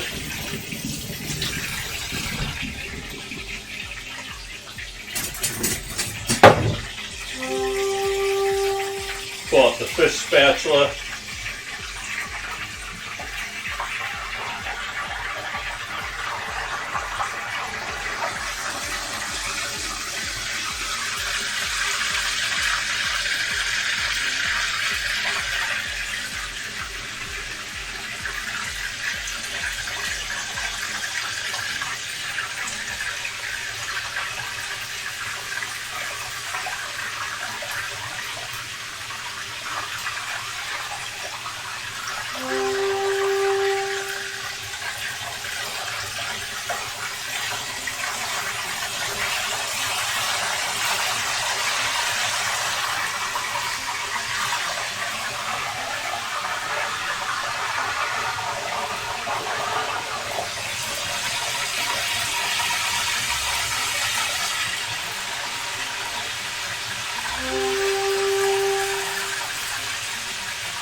Over onto the wire rack. And fine salt.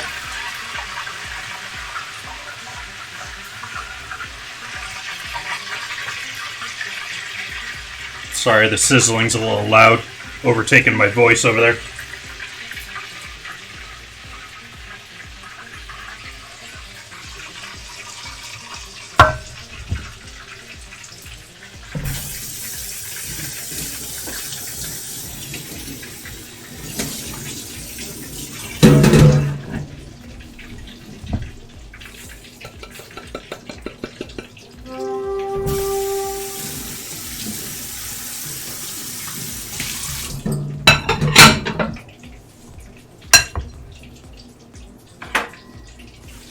Oh, that one should be easy. No one joined though. That one's coca. Or cacao, one of the two. Yeah.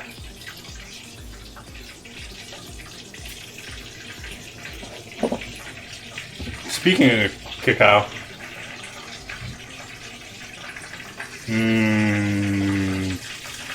I think that mint I put on top is slowly dissolving. I think it's eating it.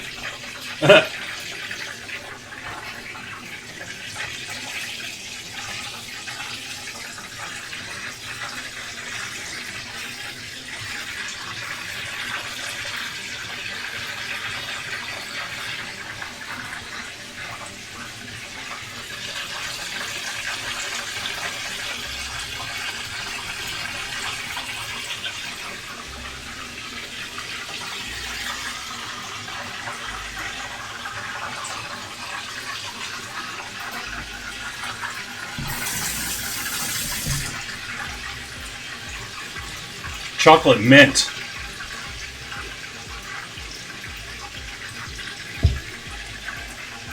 And I like nailed the amount of mint too. Like completely at whim. I'd never be able to guess with those how much would have been the I nailed it. Just complete luck.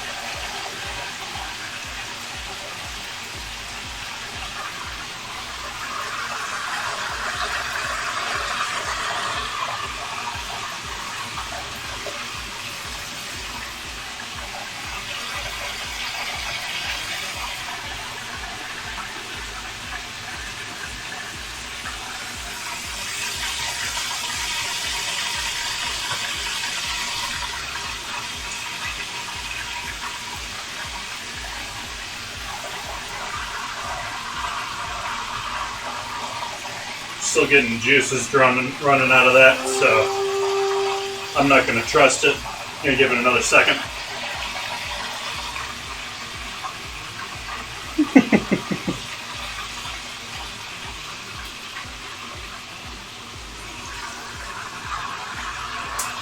Okay, heat off on our oil. Take our lamb. I'm going to throw these down in the oven for a minute here.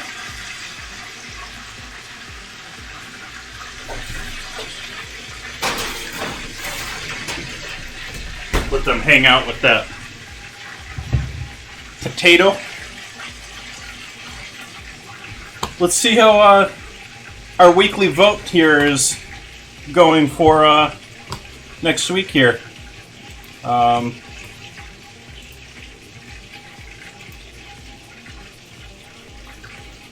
Let's see here. Wednesday dinner voting. We have candy corn is now winning. So next Wednesday, I'm going to cut the vote off sometime tomorrow. You guys can vote anytime between now and sometime tomorrow. And I'm going to need some rallying here if I'm going to have to do bugles. Candy corn's going to be a little rough.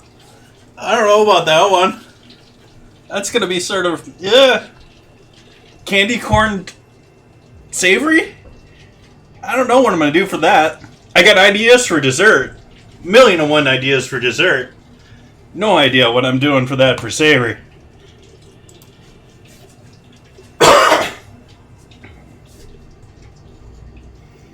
Thank you, 3NZ. Yes, you should be very careful with oil.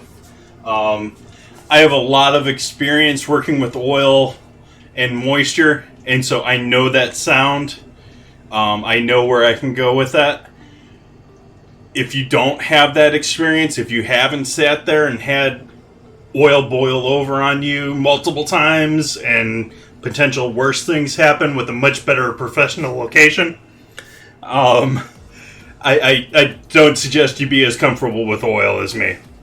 I also additionally have a proper oil fire extinguisher over here, and there's multiple ways that I could easily cover that pan. But yes, those are all things that you should have in line when you're working with oil.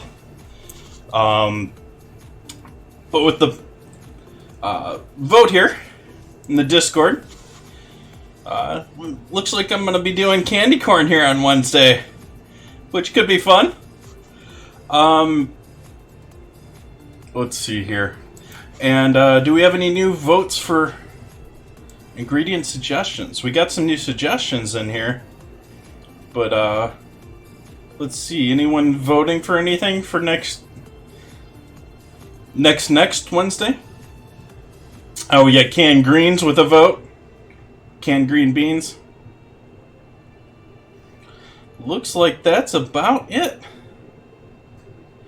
And yeah, someone tried to, Quinn suggested Saskatoon berries, and I told him that I couldn't find them easily. The only real place that I could find them, it was a jelly.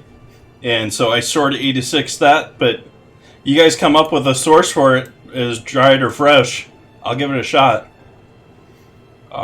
So you guys can go ahead and come in here and also give your votes to any of these. Any of these that you vote up is just going to make them quicker to go into the main vote. So feel free to add your own suggestions and feel free to vote for any of these. And they will be picked here on Wednesday. I'll pick another two for the next week here. All right.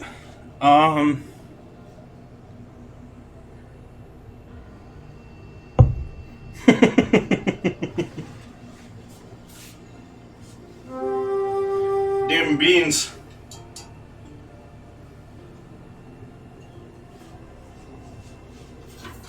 So we'll take this guy and give him a rinse off.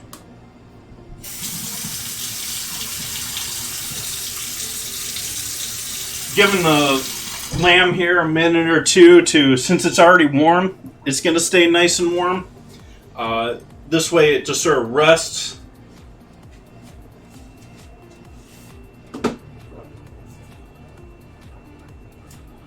We got our potatoes all ready and roasted, looking lovely. We got our sauce, which I tasted, and that's tasting pretty good too. Actually, almost thinking that I could add a little bit more chocolate into that, but fruity and herby. It's got a little dark umami to it. I think that would be great as a sauce. I'm a little worried that I'm burying the chocolate and mint. The mint's definitely there, but I'm a little worried that I'm burying the chocolate. I think I'm going to throw maybe one more of these guys in there. Where's the rest of these? There we go. Let's throw one more of the chocolates in there.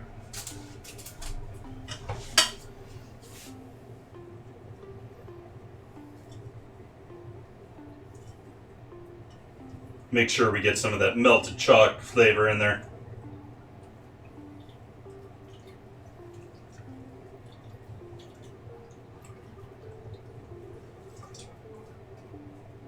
I wouldn't want to be accused of just hiding the difficult ingredient to use.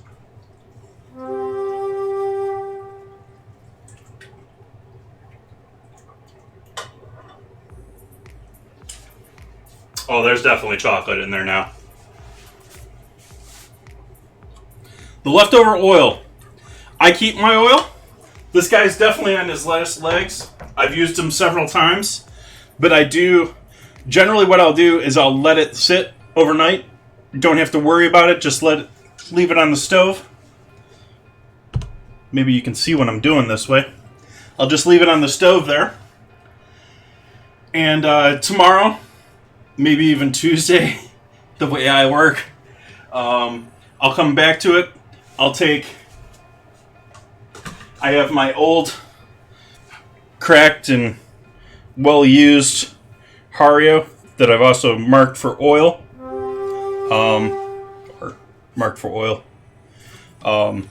And I'll set him on top of the jug, give him a coffee filter. I'll warm this up to like 120 or so. You don't really want to go, you definitely want to be below 170, but you want it to be like over 100, because the hotter you get the oil, the easier and better it's going to flow. But you don't want to be above 170, because at least from my research and reading, 170 is when you're most worried about dioxins or releasants from plastics. And so you don't really want to put things over 170 degrees in plastics. And so an oil is going to retain that heat. It's going to sit there and continue to cook that plastic. And so want to keep it below that. Corunda. What is corunda?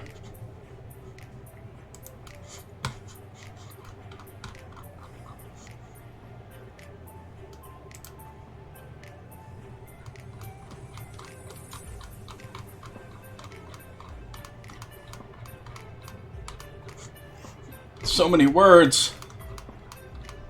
So many C words.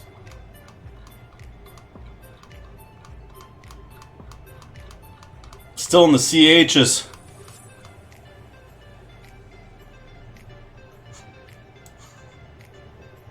What was it again?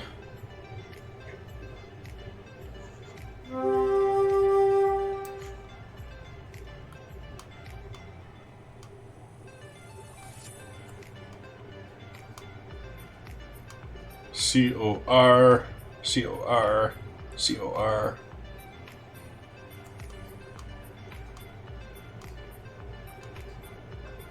C-O-R, C-O-R.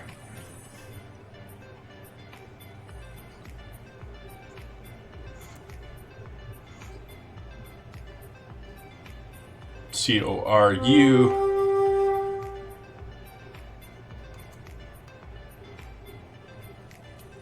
Corunda. Spanish, I assumed that. But small cushion-shaped, tamal-wrapped in a corn husk. So it's small, and it's wrapped in a corn husk, and it's small, and it's shaped like a cushion.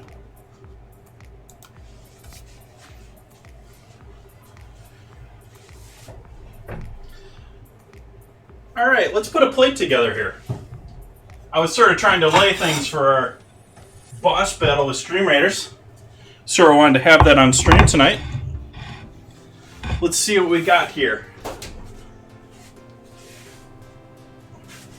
Start with our potatoes, which first thing that went in the oven.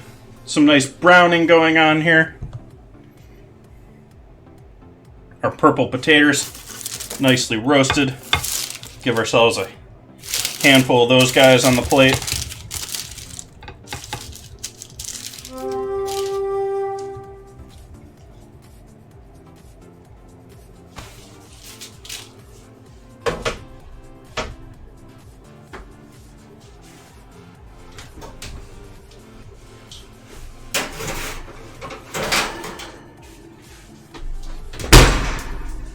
We'll take our lamb,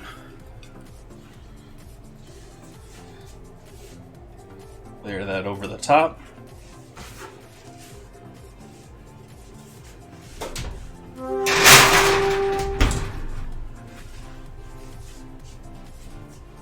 Okay, Google, remind me in 1 hour, pan and oven. Sure, I'll remind you at 7:09 p.m. And our sauce, our herb sauce. Our herb chocolate sauce. Grab my favorite sauce and spoon here.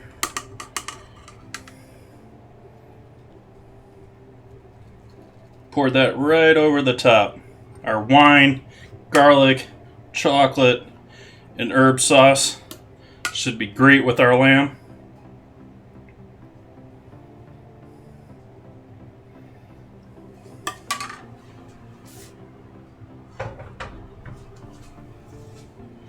Grab ourselves a photo of the deliciousness.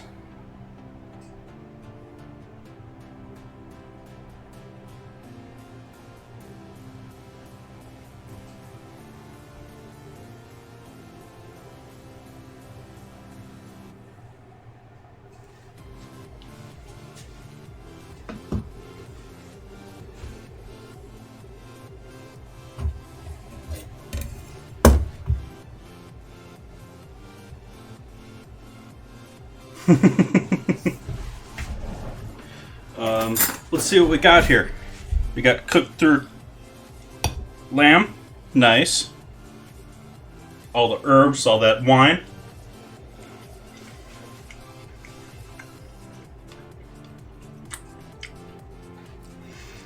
This sauce actually turned out, I can taste the chocolate in it. It is still so light compared to what I expected. That acid from the wine just must have perked everything up. It's quite lovely.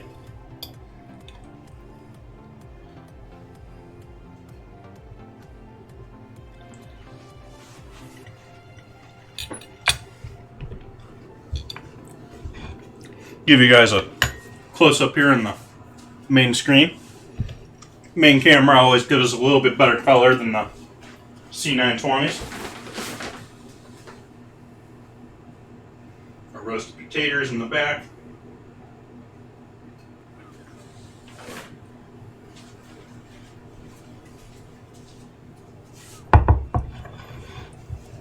Let's see, we still probably got 10 minutes here. We still got 8 minutes. Let's see, what do we got here? How many people we got out here already? I think we've got this. I'm going to give you guys 2 minutes here to throw another 2 guys on there, and then we're going to start this at 6 minutes to go. Wrap up the stream tonight.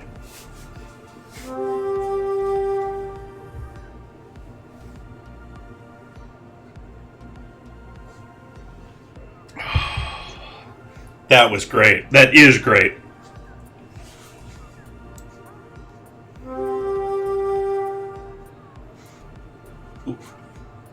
Well, I'll wait for you to throw another one on there, Potita, and then we'll run it.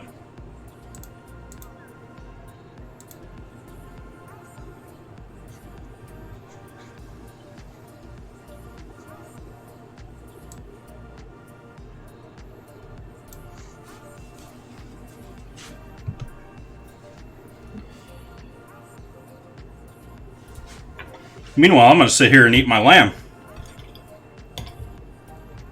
This is good. Roasted potatoes.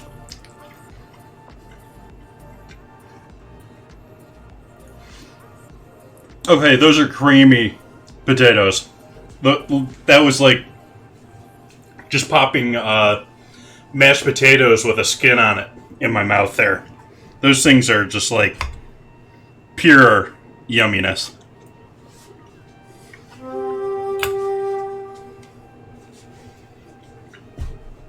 You know, actually, I don't even know the variety. I didn't look it up. I threw it out. I ordered a bag of creamers, and they give me a bag of purple. So...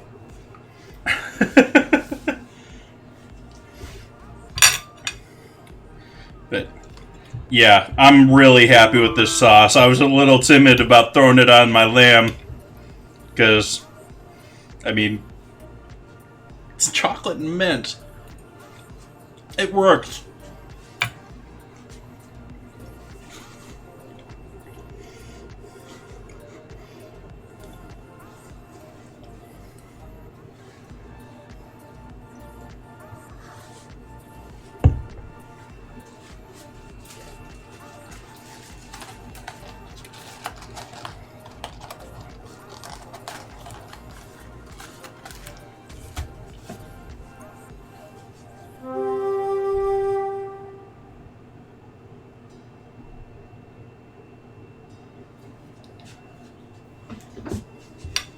And I'm now just realizing I didn't tweet that I did my dinner tonight.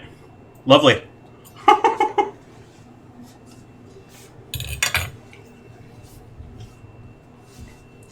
I didn't do a going live tweet tonight. Boo.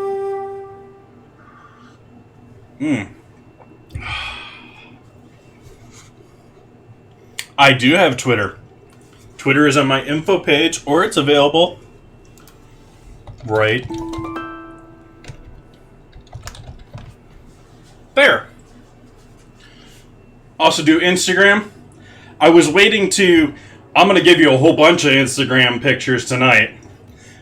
Because I've been keeping my ingredient challenges all in one row. You know how Instagram has like 3 rows? And so I've been putting off photos for a couple of days on Instagram. I'm going to have a whole bunch of Instagram photos tonight. We'll have a photo of this up on the Twitter later. And as always, the most photos are going to be in the Discord in the food column, which you guys are more than welcome to add your own food photos. I'd love to see what you guys are working on at home, what's been special in your world.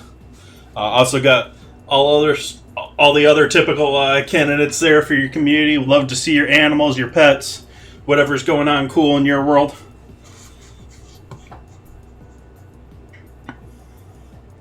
So do we get that last character on the field there?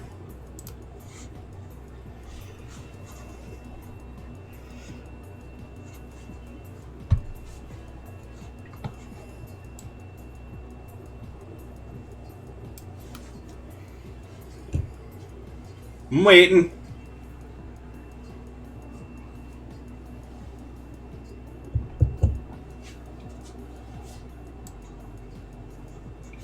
I'll just sit here and eat my food.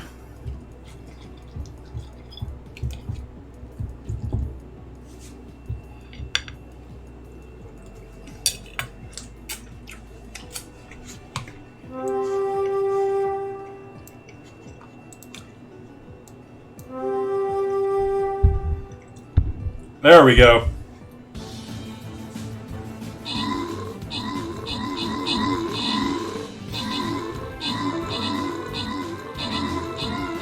Wow, Zane with the actual dragon out there, basically.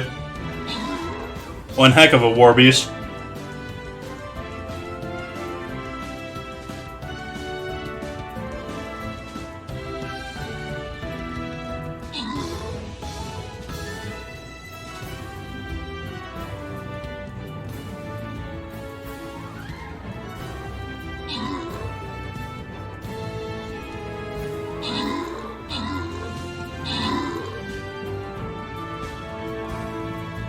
What's left? Oh, that one little guy. Victory! Congrats, guys. Another boss down. See what we get for winners. Congrats, Suki. First time I got to say Suki tonight. Me Capiota Iocorsa is my guess at that one. That one's worse than some of my word scrambles. Sorry.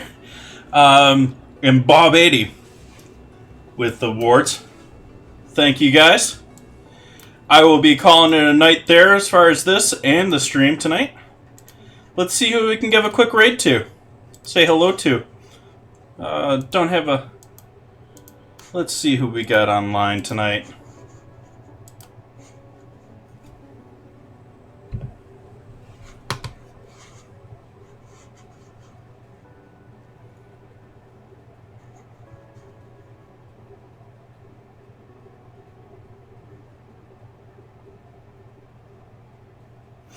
Speaking of Tamal,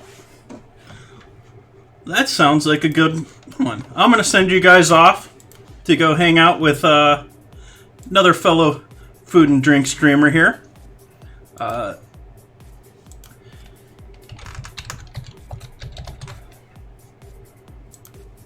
Food and drink streamer. Him and his partner do all sorts of lovely foods. So I hope you guys give him a warm welcome and say hello. I hope you all have a great night. Please vote in the Discord. Please don't make me use candy corn on Wednesday. Please vote for Bugles. Please. So I'll be back on Wednesday either with Bugles or with candy corn.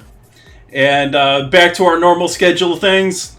Friday going to be doing Christmas dinner for one. And then we get into candy corn and preps for New Year's Eve. So thank you guys for joining me. I hope you all, hope you all have a great night. Thank you, and bye-bye.